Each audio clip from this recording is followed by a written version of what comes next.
पता चल गया, ठीक है। मोशन में, ऑब्जेक्ट मोशन में तो मोशन में ही रहेगा जब तक नहीं रुकेगा, कब तक, जब तक हम एक्सियल फोर्स अप्लाई नहीं करेंगे। इनर्शिया ऑफ डायरेक्शन रेन वाला ले सकते हो यार, ठीक है। फोर्स क्या होता है, पुश और पुल करना, ठीक है। ऐसा यूनिट क्या होती है, न्यूटन होती है। मैग्नेट, ये इसका डायमेंशन फॉर्मूला कल आपको बताया था, F1 L1 T - 2। हाँ जी, ओके ओके। फोर्स मैंने बताया था आपको, कॉन्टेक्ट फोर्स कौन सा होता है, एक्शन डिस्टेंस कौन सी होती है, ठीक है। इंपल्सिव फोर्स जो बहुत शॉर्ट टाइम होता है, ठीक है। उसके बाद हमने मोमेंटम किया था, linear momentum, total amount of ना, हाँ, मास और वेलोसिटी का प्रोडक्ट हम कह सकते हैं, ठीक है। हमारा मोमेंटम हो गया। पी से डी नोट करते हैं, dimensional formula ml, very good, ठीक है। ऐसा यूनिट किलोग्राम मीटर पर सेकंड। उसके बाद हमने इंपल्स किया था। इंपल्स क्या होता है, फोर्स इनटू टाइम। इसकी कुछ प्रॉपर्टीज देखी थी हमने। फिर हमने न्यूटन्स के लॉ किए थे। फर्स्ट लॉ के अकॉर्डिंग क्या है, सेकंड लॉ के अकॉर्डिंग क्या है, थर्ड लॉ के अकॉर्डिंग क्या है। जो आप पीछे वीडियोस देखोगे तो आपको मतलब मिल जाएंगी, ठीक है। एक बार ऐप पे जाके चेक कर लेना। कोई बात नहीं, बोल देंगे, आज हो जाएंगे। वेट मैंने आपको बता दिया था, ये सारे आप ऐप पे देखोगे ना, मतलब आपको थोड़ा आइडिया मिल गया हमने कल क्या कुछ किया है, ठीक है ना। अब हम आगे बात करेंगे, रॉकेट के बारे में बात होगी थी, फ्रिक्शन की बात चल रही थी, है ना, जो बीच में रह गई थी। तो यहाँ से शुरू कर देते हैं ताकि जो नए बच्चे हैं उनका भी हो जाए थोड़ा भला। हाँ जी, फ्रिक्शनल फोर्स कौन सा होता है आपका, जब हम चलते हैं, या फिर कॉन्टेक्ट फोर्स, हाँ, कॉन्टेक्ट फोर्स हम कह सकते हैं जो हमारा फ्रिक्शनल फोर्स होता है, ठीक है। अब देखो, अच्छा ये गया क्या,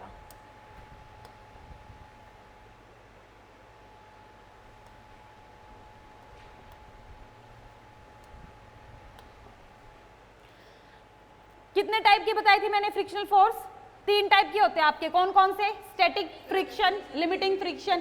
स्टैटिक कौन सी होती है, it is an opposing force which come into play when one body tends to move over the surface of other body but actual motion is not taking place।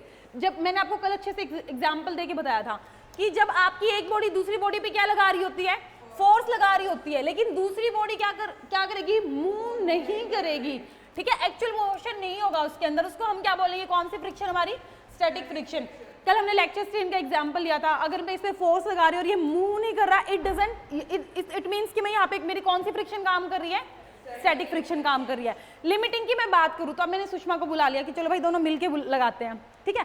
अब जिस पॉइंट पे मेरा ये मतलब मूव करना शुरू कर देगा ना, उससे जस्ट पहले वाला पॉइंट, उसको हमने क्या नाम दिया था, ये वाला, मतलब ये वाला पॉइंट, ठीक है। ये वाला हमारा क्या हो जाएगा, लिमिटिंग फ्रिक्शन, ठीक है। उसके बाद लिमिटिंग आपको समझ आया। उसके बाद अगर मैं बात करूं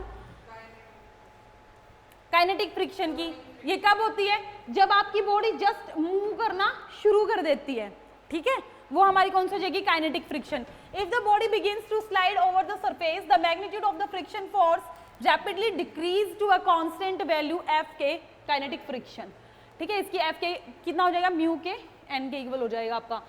अब देखो, आपकी काइनेटिक फ्रिक्शन भी 2 टाइप की होती है, स्लाइडिंग होती है, रोलिंग होती है।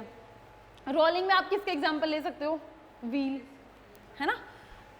अब क्या है रोलिंग, एज अ, देखो अब मैंने तुम्हें कल भी बताया था, जो रोलिंग फ्रिक्शन होती है वहां पे कम लगेगी किसकी कंपैरिजन में, स्लाइडिंग की कंपैरिजन में। Therefore it is easier to roll a body than to slide. अभी कभी देखा तुमने, जितने भी हैवी ऑब्जेक्ट्स होते हैं हमारे घर के, कूलर वगैरह हो गए, उसके नीचे क्या मिलता है, छोटे छोटे व्हील मिलते हैं, है ना। क्यों, क्योंकि हम उसको इजीली क्या कर सकते हैं, फिर मूव कर सकते हैं, कैरी कर सकते हैं। अगर उसके नीचे व्हील ना हो तो फिर पहले 4-5 बुलाने पड़ेंगे, हाँ, तो इसलिए।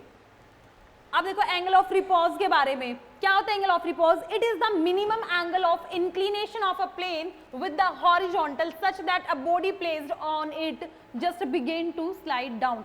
मतलब आपकी बॉडी है, मान लो ये है आपका, क्या बात है,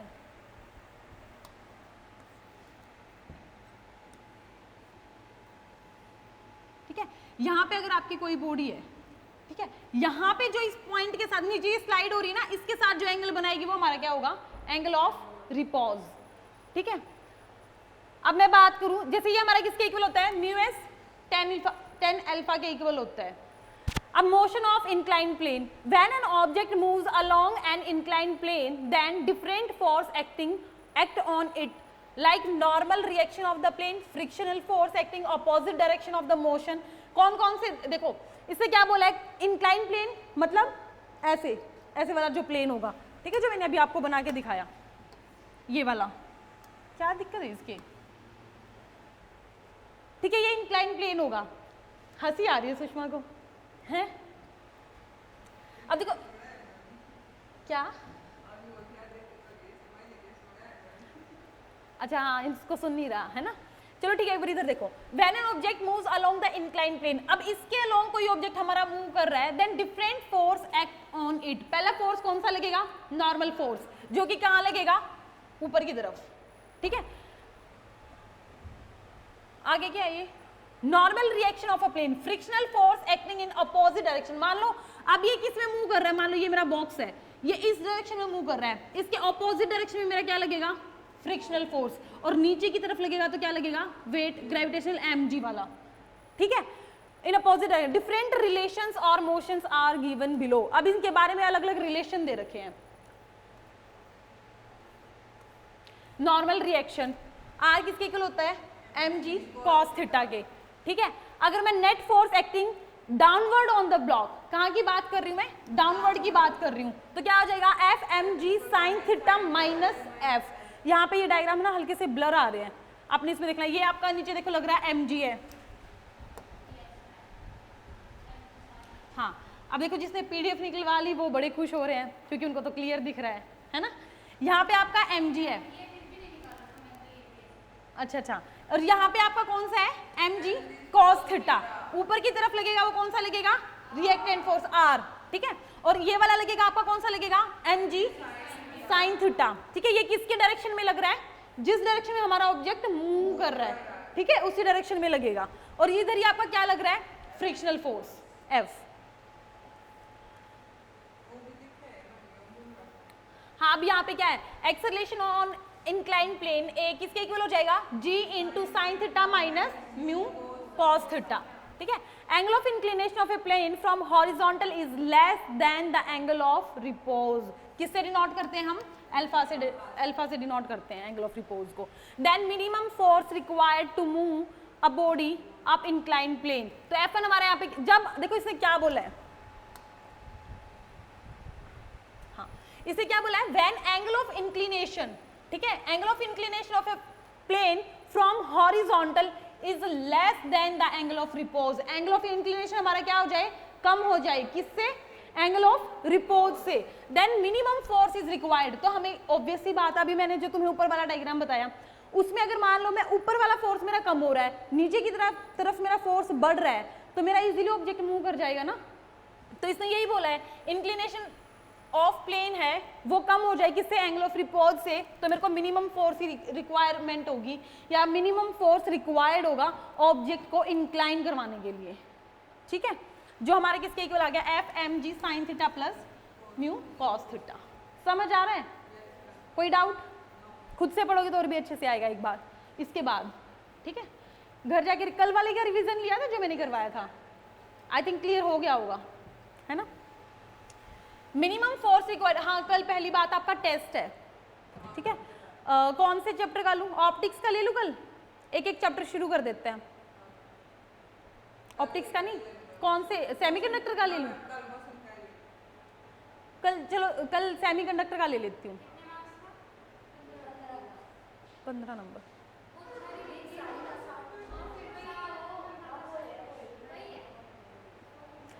टेस्ट नहीं ले पाई ना तो आप लोगों से पूछूंगी जरूर।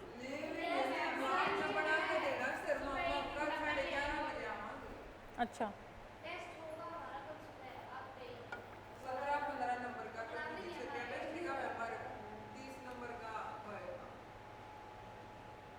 ठीक है, वो तो सर देंगे ना, आई थिंक 3-4,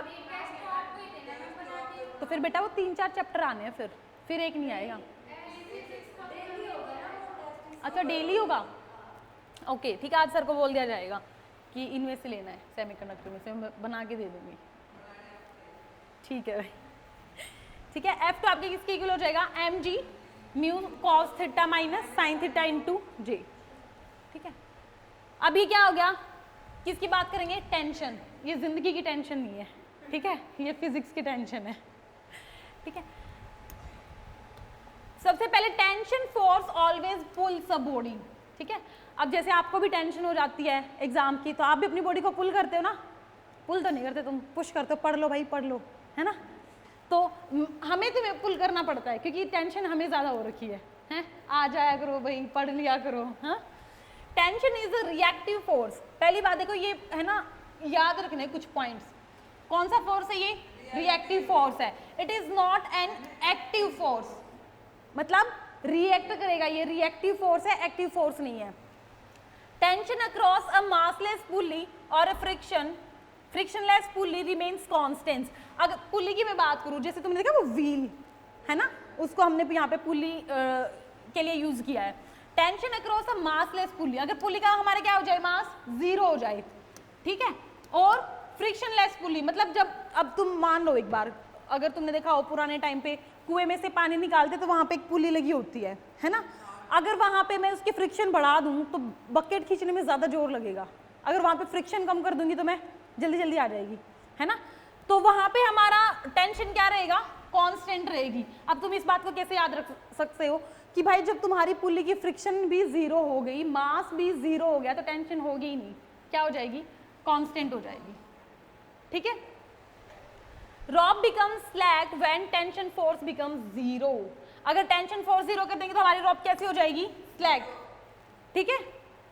थोड़ी सी कैसे बताऊं मैं, लटकी हुई हम कह सकते हैं, ऐसी सी कुछ स्लैक, ठीक है।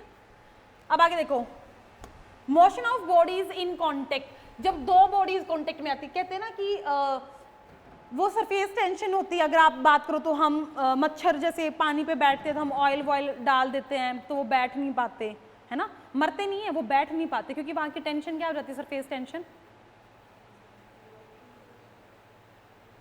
क्या करते हैं सरफेस टेंशन को फिर,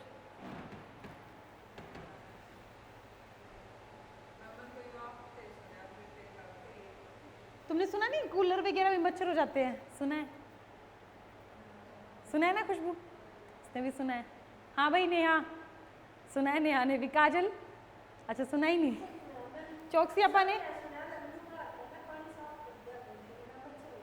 हाँ, तेल के ड्रॉप भी डाल देते ना तो भी मच्छर बैठते नहीं है। मच्छर पानी पे बैठते किसकी वजह से, सरफेस टेंशन की वजह से, वो घटा देंगे हम, ठीक है। टू डिक्रीज, देखो, two bodies in contact, if F force is applied on the object of mass m1 then acceleration of the bodies. अब देखो दो बॉडीज किसमें हमारी कॉन्टेक्ट में है, ये m1 है, ये m2 है, ठीक है। हमने m1 पे फोर्स लगा दिया, हमने फोर्स किस पे लगा दिया, m1 पे लगा दिया। If two bodies are applied, force is applied on objects of mass m1 then acceleration of the bodies, acceleration क्या हो जाएगी इसकी, acceleration होती क्या है, हमने फोर्स निकाला था, किसके इक्वल होता है, यहां से acceleration निकाल सकते हो, किसके इक्वल आ जाएगी, आ जाएगी। तो अब यहाँ पे देखो मास, देखो यहाँ पे तो मास एक था, अब यहाँ पे मैंने दो ऑब्जेक्ट्स पे अप्लाई कर दूं तो क्या हो जाएगा, मास मेरा ऐड हो जाएगा, ठीक है। जितना अगर इस पे मैं फोर्स लगा रही हूँ ना तो कुछ ना कुछ डिस्ट्रीब्यूट होके वो नेक्स्ट पे भी लगेगा। अब जैसे सुषमा और ये साथ में बैठे हैं, एक को धक्का देंगे तो उस पे अगले पे भी लगेगा, है ना, तो कुछ ना कुछ फोर्स हमारा क्या हो जाएगा, डिस्ट्रीब्यूट हो जाएगा।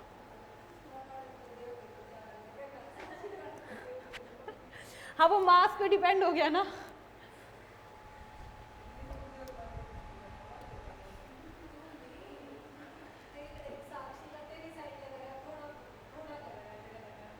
हाँ अब चलो बस देखिए इधर देखो, कॉन्टेक्ट फोर्स ऑन m1 क्या हो जाएगा, contact force mass into acceleration, या एक्सेलरेशन निकाला था हमने, पुट कर दिया वहां से mf bye m1 plus m2। किया कैसे है, ये हमने देखो यहां से निकाल लिया, हमें पता है हमारा क्या होता है, m1 is equal to mass into acceleration. Contact force की बात की है मैंने, m1 के ऊपर जो लग रहा है ये मेरा फोर्स है, जो किस पे लग रहा है, m1 मास के ऊपर। वहां से मैंने एक्सेलरेशन की वैल्यू निकाली थी, क्या आई थी मेरी, यही आई थी। अब मैं यहाँ पे ये वैल्यू क्या कर दूं, पुट कर दूं, क्या आ जाएगा, m1 m1 प्लस m2, यही आ जाएगा, है ना, यही आया है। या और अगर मैं सेम अगर निकालूं कॉन्टेक्ट फोर्स किस पे, m2 पे, ठीक है, तो क्या हो जाएगा मेरा, m2 ले लूंगी यहाँ पे, मास इंटू एक्सेलरेशन, एक्सेलरेशन की वही वैल्यू है, पुट कर दो,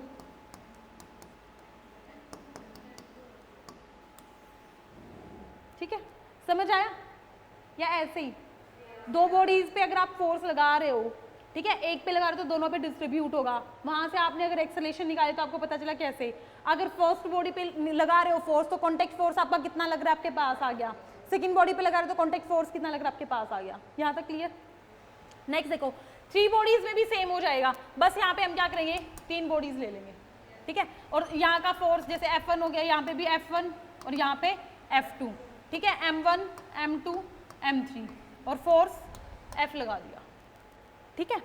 अब यहीं से निकालो तुम, contact force between M1 and M2 के बीच में लगाया, क्या हो जाएगा F1 पहले किस पे लगेगा, M2 इंटू फोर्स अपॉन तीनों का, ये क्या आ गया, M1 M2 M3, तीनों का मास आ गया, ठीक है। कॉन्टेक्ट फोर्स निकालोगे, यहाँ से सेम हमने फोर्स निकाला, यहाँ से contact force on first body M1 पे निकाला ये, और ये किस पे आ जाएगा, M2 पे,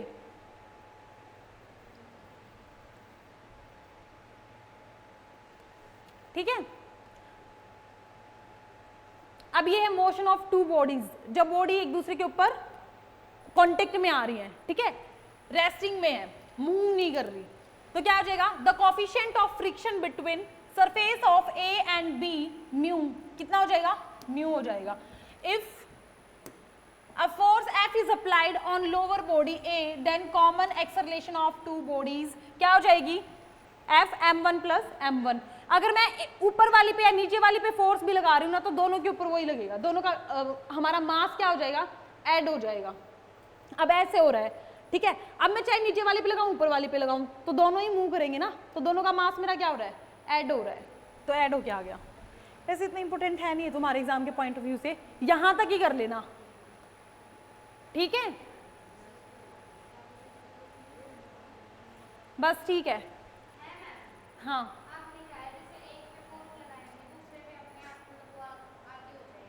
अब मान लो ये दो बॉडीज हैं एक साथ, हाँ रेस्टिंग में है दोनों, दोनों में से मूवमेंट किसी की नहीं हो रही, दोनों ही रेस्ट में है हमारी, ठीक है। अगर एक रेस्ट में और एक मोशन में है तो फिर डिफरेंट हो जाएगा, ठीक है, समझ आया। अब वेक्टर, अब बनाओ नोट्स, क्योंकि ये तुम्हारे पास PDF शेयर हो जाएगी, ठीक है, और वेक्टर के नोट्स जरूरी है भाई।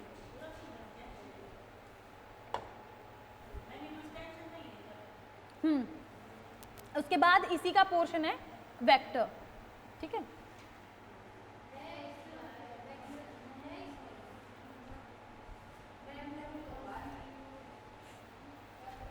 हाँ मैंने वैसे बोर्ड पे करवाया था प्रॉपर तुम्हें,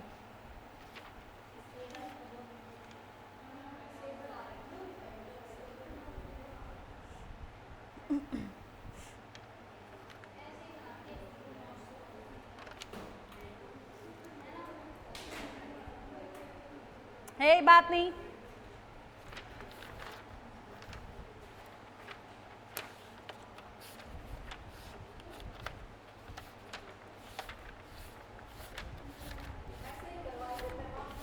मोशन वाला, मोशन का शुरुआत भी तो कहीं से हुई हो, PDF से दे दिया था,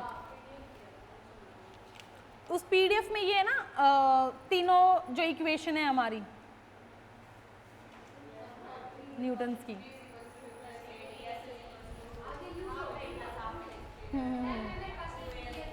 PDF नहीं ऑफ में है, मैंने तो एक ग्रुप में शेयर की थी PDF।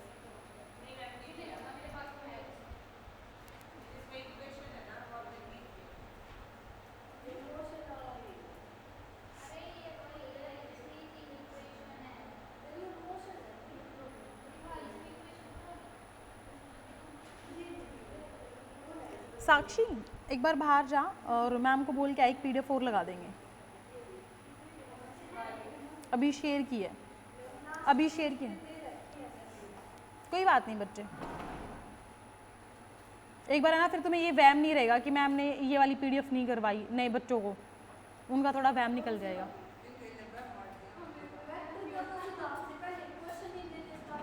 क्वेश्चन दिए थे बच्चे, उससे पहले ना थोड़ा सा पोर्शन है आपका, लाइक है तो बहुत इजी, खुद से करोगे तो उसमें भी हो ही जाएगा, पर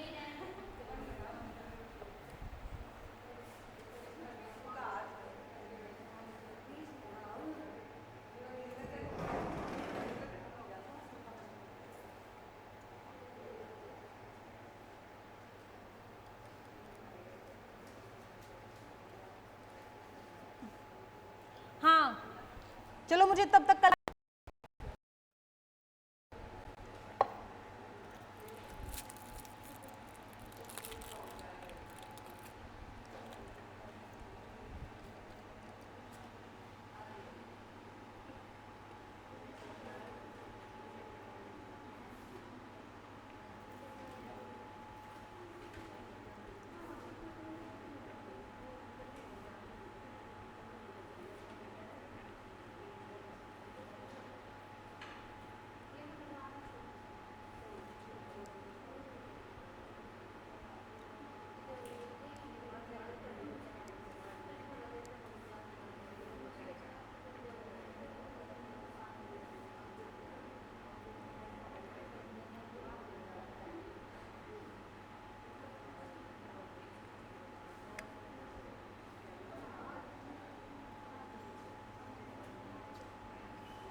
फिर इस पीडीएफ के बाद जब तुम्हें वो क्वेश्चंस करवाऊंगी ना, थोड़े समझ आ जाएंगे तुम्हें।